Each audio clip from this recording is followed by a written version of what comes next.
Excellency, thank you very much for visiting Pakistan and have time to celebrate jointly Iron Brothers from China and Pakistan, the 10th anniversary of CPAC. A unique friendship, a unique relationship where the entire spectrum of Pakistani nation, $25 billion were invested, hundreds and thousands of job opportunities were created, and production and exports were enhanced. I think this was a game changer. The result of the vision and commitment and friendship President Xi Jinping has for Pakistan. CPEC کے دوسرے مرحلے میں خوشحالی کا نیا دور آئے گا، لاکھوں افراد کو روزگار ملے گا۔ وزیراعظم شہباز شریف کا سی پیک کے 10 سال مکمل ہونے پر تقریب سے خطاب، کہا گوادر چند سال میں چھوٹے گاؤں سے روشن مستقبل والا شہر بن چکا۔ سی پیک کے تحت $25 ارب سے زائد سرمایہ کاری کی گئی۔ شہباز شریف نے چینی نائب وزیر اعظم کو تحفہ دیا۔ سی پیک کے 10 سال مکمل ہونے پر یادگاری سکہ بھی جاری۔ سی پیک سے سماجی ترقی کا دور آیا، منصوبے نے دونوں ملکوں کے باہمی مفاد کو نئی جلا بخشی، سڑکوں کے جال بچھائے گئے۔ چینی نائب وزیر اعظم کہتے ہیں دو طرفہ تعلقات میں مزید اضافہ چاہتے ہیں۔ سی پیک بیلٹ اینڈ روڈ منصوبے کا حصہ ہے۔ پاک چین دوستی ہمالیہ سے بلند اور سمندر سے زیادہ گہری ہے۔ چین کے نائب وزیر اعظم کے لیے ہلال پاکستان کا اعزاز، ایوان صدر میں پروقار تقریب۔ صدر مملکت عارف علوی نے ہی لے فینگ کو ہلال پاکستان کا اعزاز عطا کیا۔ وزیر اعظم اور army chief general Asim Munir سمیت دیگر نے شرکت کی۔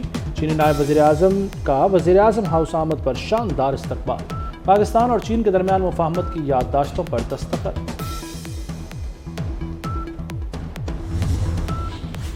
Army chief general Asim Munir سے چین کے نائب وزیر اعظم ہی لی فینگ کی ملاقات۔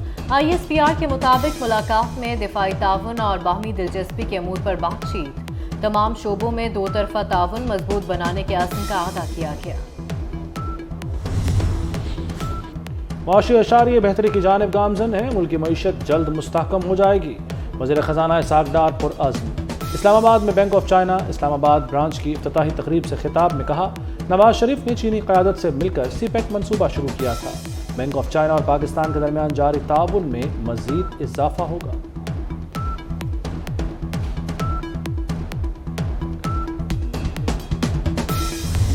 ابھی جو پالیسی ریٹ جو تھا، جو کہ لاسٹ ایم پی سی میں ڈیسائیڈ کیا گیا تھا 22%، تو اسی کے اوپر کمیٹی نے اس کو برقرار رکھنے کا فیصلہ کیا ہے، اور ان ادر ورڈز ابھی گوئنگ فارورڈ جو پالیسی ریٹ ہے وہ 22% ہی رہے گا، اور اسی طرح ایوریج انفلیشن جو ہے وہ ڈیورنگ دی فسکل ایئر 2023 وہ 29.2% رہا۔ اور آپ کو یاد ہو کہ ہم پچھلے کافی مہینوں سے آلموسٹ 6 منتھ سے ہم یہ بتاتے آ رہے تھے کہ اسٹیٹ بینک کی اسیسمنٹ کے مطابق اس سال کا انفلیشن جو ہے، جو سال ختم ہوا ہے 2023، اس میں 27 سے 29% رہے گا۔ اسٹیٹ بینک کا شرح سود 22% پر برقرار رکھنے کا فیصلہ۔ گورنر اسٹیٹ بینک جمیل احمد کا آئندہ 2 ماہ کے لیے مانیٹری پالیسی کا اعلان۔ مہنگائی میں کمی کی خوشخبری بھی سنا دی، بولے آنے والے مہینوں میں مہنگائی میں کمی ہوگی۔ 2 ماہ میں مہنگائی کی شرح 20 سے 22% رہنے کی توقع ہے۔ اسٹاک ایکسچینج میں بھی زبردست تیزی، 2 سال بعد 100 انڈیکس 48,000 کی سطح عبور کر گیا۔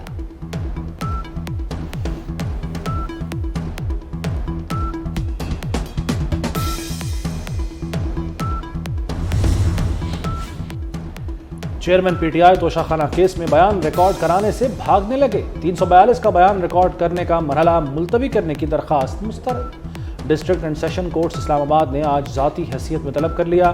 جج ہمایوں دلاور نے ریمارکس دیے کہ چیئرمین پی ٹی آئی اور ان کے وکیل خواجہ حارث نے عدالت کو صرف مایوس کیا۔ ایسی درخواستوں کا مقصد ٹرائل کو تاخیر کا نشانہ بنانا ہے۔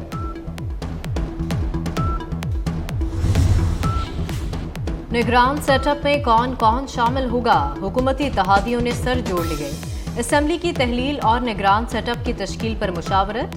چھوٹی اتحادی جماعتوں سے نگران وزیر اعظم کے لیے 2 روز میں نام طلب۔ اتحادیوں کا مشاورت اجلاس رواں ہفتے دوبارہ ہوگا۔ باجوڑ دھماکے کے حملہ آور گروپ کی شناخت ہو گئی، ملزمان تک تقریباً پہنچ چکے ہیں۔